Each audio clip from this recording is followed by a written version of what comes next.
Band News Docs. Oferecimento Atlas Schindler, Grupo Bandeirantes, Bradesco, Comgás, Estadão e Gerdau.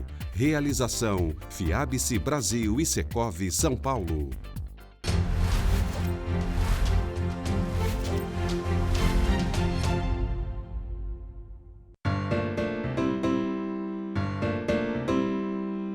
Em meio a uma selva de pedras, espaço para inovação. Quando o assunto é moradia, quem nunca sonhou com a casa própria? Ou comprar o imóvel para investir futuramente? Bom, antes de fechar qualquer tipo de negócio, é importante abrir os olhos para outras tendências do mercado imobiliário. Uma modalidade que é nova por aqui, mas comum lá fora.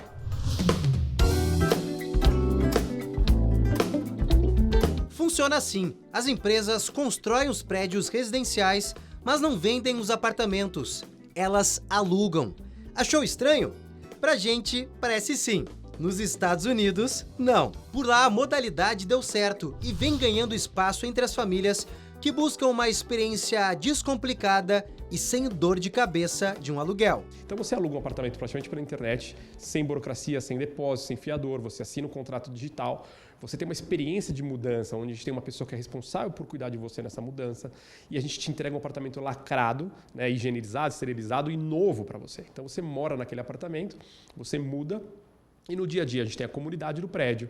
A gente tem, né, diversas opções de coisas que você pode fazer no prédio, que é desde contratar um serviço à parte de um parceiro que a gente oferece, como se você tem carro, lavar o seu carro, como trazer um personal trainer para a academia, que é super legal aqui, como até as coisas mais simples do dia a dia, que é conhecer as pessoas, né? Conhecer a comunidade. O modelo é sustentado por 3 pilares: moradia, comodidade e lazer. A localização é um fator chave. Os empreendimentos ficam nas regiões onde há mais opções de mobilidade, como estações de metrô e ônibus. São lugares onde muitos hoje desejam morar. Multifamily, né? Ele é um empreendimento residencial em que nenhuma unidade é colocada à venda em mercado. Todas as unidades ficam em propriedade de uma empresa, pessoa jurídica, que oferece para alocação. Não é um prédio que eu lanço, vendo, realizo, vou para o próximo. Esse prédio, como os inquilinos estão em rotatividade e tal, eu tenho que estar com ele perfeito, como se eu estivesse entregando. Então, assim, isso gera uma mudança de conceito desde o dia zero do projeto, em termos de materiais e de tudo. Outra característica, eles tentam imprimir um senso de comunidade no prédio, que não é muito comum no produto de venda. Há pelo menos 30 anos, os americanos vivem dessa forma, em edifícios onde os moradores não são os donos, e sim uma única empresa que é responsável pela gestão. E a gente está aqui como catalisador, como simplificar esse modelo, né? E que as pessoas realmente pensem no que aquilo, o que é importante para elas. Hoje você vai falar uma geração que precisa trocar um chuveiro, por exemplo, como que você vai fazer isso? Vou chamar um encanador, o que aconteceu, quem que eu faço? A gente tem um time próprio de manutenção no prédio que faz esse tipo de serviço, né, para eles.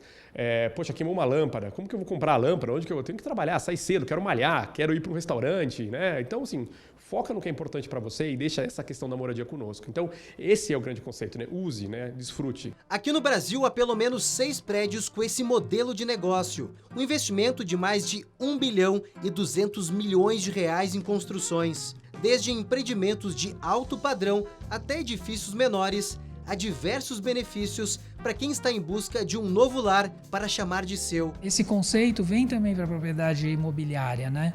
Que a pessoa pensa, por que ter, né? Quais são os prós e contras de estar me fixando num lugar, numa propriedade? Eu acho que é o bem mais caro que a pessoa adquire ao longo da vida dela, é a moradia, né? E aí isso veio em complemento com essa mudança de postura do ter mesmo. As pessoas não trabalham tanto para ter, trabalham mais para viver, né? Para aproveitar, para viver bem. Então, se esse é um modelo que atende bem, a questão da propriedade deixa de ser o mais importante.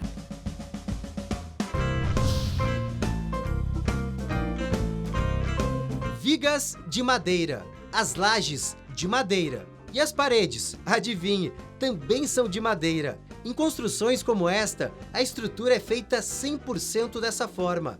Para quem está acostumado a ver canteiros de obras espalhados pela maior cidade do país, bom, aqui o cenário é um pouquinho diferente. O Brasil está na linha de frente, é um dos países com tecnologia em construção civil mais desenvolvidas no mundo. E não é para menos. Nós produzimos mais ou menos 1.200.000 habitações por ano, mais toda a parte de edifícios comerciais, industriais, galpões, shoppings e infraestrutura, onde nós temos algumas das maiores empresas do mundo. E a nossa tecnologia está sempre extremamente avançada. A construção em madeira engenheirada, como foi chamada, surgiu na Áustria nos anos de 1990. Se espalhou pela Europa e em outros continentes por causa dos benefícios ao meio ambiente, como a menor emissão de carbono na atmosfera. E a espécie de árvore utilizada é o pinus, que é extraída de florestas replantadas. É muito legal ver como a coisa mais tecnológica hoje, na verdade, ressignifica mesmo um material muito primitivo que a gente usa para construir. E acho que, enfim, foi uma tecnologia mais desenvolvida na Europa, mas que a gente tem muito potencial aqui de usar isso em maior, larga escala aqui no país. O Manuel é um dos idealizadores do primeiro prédio feito completamente de madeira no Brasil. Esta loja de doces em São Paulo, com 1.500 metros quadrados e 4 andares. Aqui os pisos e os pilares são montados em várias camadas de madeira maciça sobrepostas, uma colada na outra, o que garante a rigidez e a segurança necessárias. A gente subiu toda essa estrutura aqui em apenas 37 dias, só com 4 funcionários. Então isso é muito interessante, acho que tem várias otimizações aí, custos indiretos economizados aí para você conseguir fazer um processo desse. Para quem olha de perto ou de longe, a madeira parece ser mais frágil ou menos resistente quando o assunto é construção civil. Mas não se engane, a madeira utilizada na construção dessa loja de doces aqui em São Paulo, ela é tão resistente quanto outros materiais. Além, é claro, de oferecer um ambiente charmoso e totalmente agradável. A madeira tem um elemento de conforto e acústica muito interessante. Ela abraça, ela aconchega, ela acolhe. E nós somos um país que, não só por suas florestas, é da nossa relação próxima brasileira à madeira em si. Essas vantagens foram pauta no programa Capital e Mercado no Band News TV. Você sabia que tem uma pesquisa que você dorme melhor num prédio de madeira do que num prédio de concreto? Parece mais aconchegante mesmo. Mas para quem deseja colocar de pé estruturas como essas em menos tempo, há desafios. O primeiro deles é o tributário. Se você, por exemplo, resolver fazer uma parede, executar uma parede na indústria, se você resolver executar a parte hidráulica e elétrica na indústria e apenas transportar para o canteiro, você vai ter uma tributação maior, o que é algo que não faz o menor sentido. Por que essa diferença tributária? Então, nós poderíamos causar, por exemplo, um incômodo muito menor para os vizinhos dos canteiros se nós trouxéssemos tudo pronto e agíssemos quase como se fosse um Lego. Mas, para isso, a legislação tributária precisa se aprimorar. Os especialistas também apontam a necessidade de romper com a cultura do concreto e do aço, os materiais mais presentes nos canteiros de obras, e chamam a atenção para os insumos mais eficientes e menos poluentes. Os benefícios de investir em uma construção feita de madeira são grandes, principalmente para o meio ambiente. O material gera menos resíduo e um menor barulho no canteiro de obras. E uma etapa mais avançada da construção é quase imperceptível o barulho de marretas, martelos, caminhões, máquinas ao redor. Claro que a natureza agradece, mas a vizinhança também. A primeira parte da obra, a fundação, é feita da maneira convencional. Depois a expressão mãos à obra se torna sinônimo de simplicidade e de agilidade. A madeira chega pré-montada da fábrica. E é aí que começa a próxima etapa, o encaixe de forma rápida e silenciosa. Ela acaba se tornando também mais segura, que é só um processo de montagem. E um ponto importante é que ela é uma obra mais silenciosa também. Nessa etapa da estrutura, ela se torna uma obra mais silenciosa, que isso é bom também para o cuidado com a vizinhança, né? Também são aspectos que a gente se preocupa bastante. É importante ter um primeiro empreendimento como esse vindo ao mercado. A gente enxerga isso como uma tendência muito grande de consumo das pessoas Então, a possibilidade da gente poder mostrar e demonstrar a qualidade que esse produto vai trazer, a eficiência estética que ele vai trazer. Uma alternativa fundamental para tornar a obra mais sustentável e reduzir as emissões de gases que contribuem para o efeito estufa é a inserção de outras ferramentas no processo construtivo. Hoje tem condições de ter uma comodidade maior e curtir mais a nossa casa do que há 20 anos atrás, por exemplo. E essas inovações, esses avanços da tecnologia acontecem não apenas na área de automação, na área de informática, como você colocou, mas também na tecnologia construtiva. Hoje nós sabemos fazer casas com muito menos desperdício. Há 20 anos atrás, você perdia 30% do material que entrava na obra como resíduos, como sobras. Hoje em dia essa perda diminuiu muito, você fala o que de 5% a 8% no máximo. Hoje nós aproveitamos muito melhor tudo isso. Isso faz com que as nossas construções sejam, além de mais econômicas, sejam mais ambientalmente corretas, sejam sustentáveis. Um dos exemplos de construção que alia sustentabilidade, preservação histórica e sofisticação é o Cidade Matarazzo. Edifícios tombados foram transformados em hotel de luxo, centro de inovação, lojas e restaurantes. O terreno de 27 mil metros quadrados, abandonado por 2 décadas, simplesmente renasceu. Tomamos uma decisão no começo do empreendimento de utilizar um concreto chamado concreto autoadensável. Esse concreto é líquido. E esse concreto, nós usamos lá 9 mil caminhões. Nós usamos hoje no mercado de 30 a 40 minutos para descarregar um caminhão de concreto. No Matarazzo nós gastamos 7 minutos. Porque descarregar líquido é mais fácil do que descarregar um sólido. Este concreto é mais caro. Eu não tive nenhum benefício fiscal, nenhum benefício, porque se você fizesse uma análise, seriam 9 mil caminhões betoneiras batendo 30 minutos a mais. Nós trouxemos menos carbono para a superfície, nós fizemos com que o trânsito de São Paulo fosse simplificado.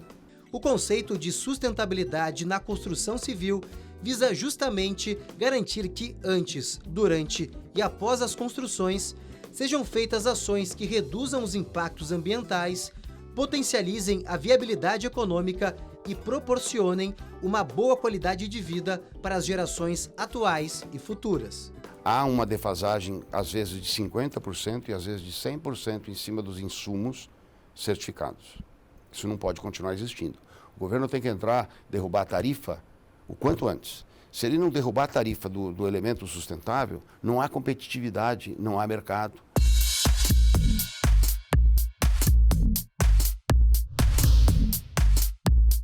Prédios em madeira e modalidades diferentes de aluguel de imóveis são exemplos de como a construção civil no país vem se modernizando. No quesito sustentabilidade, o Brasil também trabalha para se aprofundar em ESG. Em português, a sigla significa sustentabilidade ambiental, social e de governança corporativa. É um conjunto de boas práticas adotadas pelas empresas. O combate, na minha visão, a essa compensação de alta de custos dos produtos sustentáveis está no social. Nós temos que trazer o pessoal para um novo patamar. Remunerar melhor e o custo ser menor. Isso é uma equação que não é difícil. Vão ganhar mais, vão fazer melhor e nós vamos gastar menos. O ESG para mim é simplicidade. O ESG é você fazer as coisas de uma maneira simples e de conteúdo. Pensando no futuro, a Federação Internacional Imobiliária enviou uma carta à ONU, afirmando que está fortemente empenhada em promover o desenvolvimento sustentável e disposta a enfrentar os principais desafios do planeta na questão ambiental. A carta traz 10 princípios que devem ser seguidos pelo setor imobiliário. Redução do uso de energia implementando tecnologias de eficiência energética. Utilização de materiais sustentáveis e de baixo carbono. Priorizar o uso de transporte público e fornecer instalações para veículos elétricos para redução do impacto ambiental. priorizar o bem-estar das comunidades com o desenvolvimento de negócios locais, promover práticas de conservação de água, adotar uma política de desperdício zero, promover a biodiversidade, criar espaços públicos, promover a qualidade arquitetônica e garantir a manutenção eficaz de governança inteligente. In recent years, the real estate and civil construction sectors have undergone significant transformations driven by key trends. Sustainability stands out as a primary driver, with a strong emphasis on green building practices, energy efficiency, and the integration of eco-friendly materials. The advent of smart technologies, such as the Internet of Things and home automation, has given rise to intelligent and secure living spaces.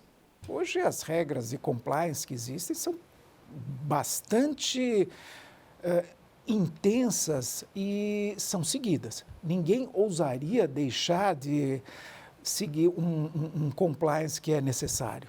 Então, tudo isso é seguido à risca. O brasileiro, o empresário brasileiro, o executivo, os trabalhadores, têm essa política de fazer a coisa certa. E aqui isso tem se desenvolvido bastante. Singapura, que está entre as 10 cidades mais sustentáveis do mundo, aparece como um dos principais exemplos a ser seguido por outros países.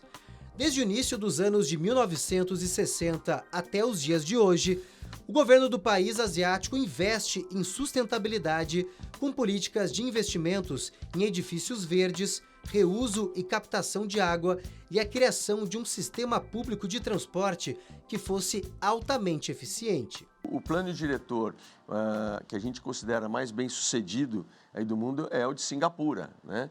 Quer dizer, Singapura realmente ele funciona como um relógio, é perfeito o de Singapura.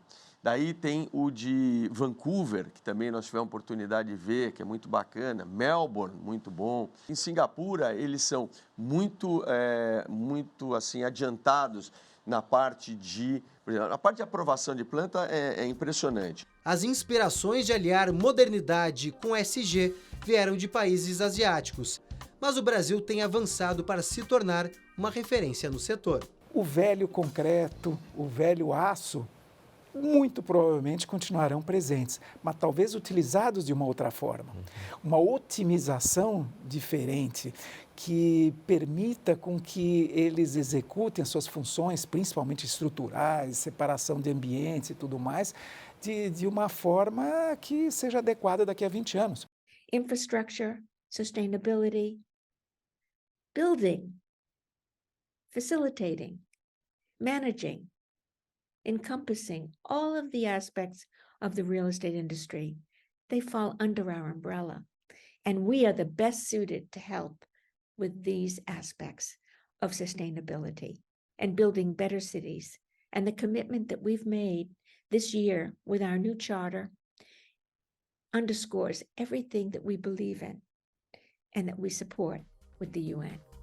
A revisão do plano diretor em São Paulo, aprovado pela Câmara Municipal, trouxe um novo olhar para a construção civil.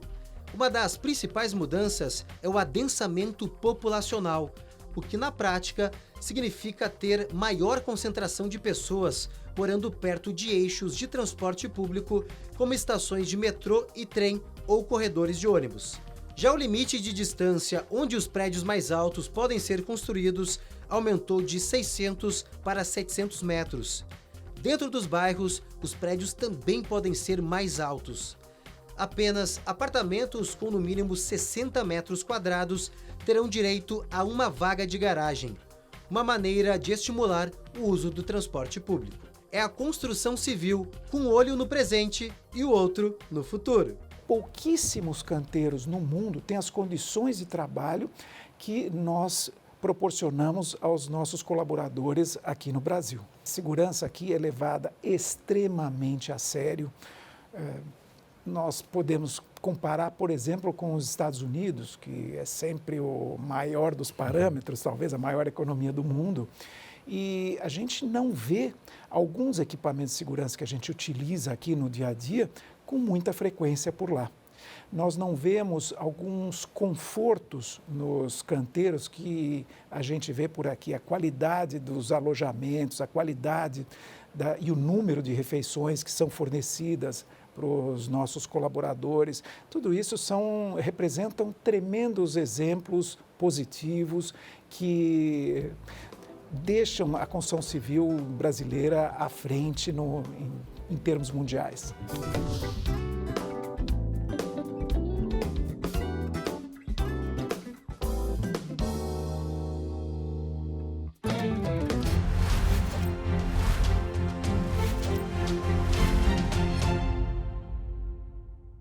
Band News Docs, oferecimento Atlas Schindler, Grupo Bandeirantes, Bradesco, Comgás, Estadão e Gerdau. Realização Fiabice Brasil e Secov São Paulo.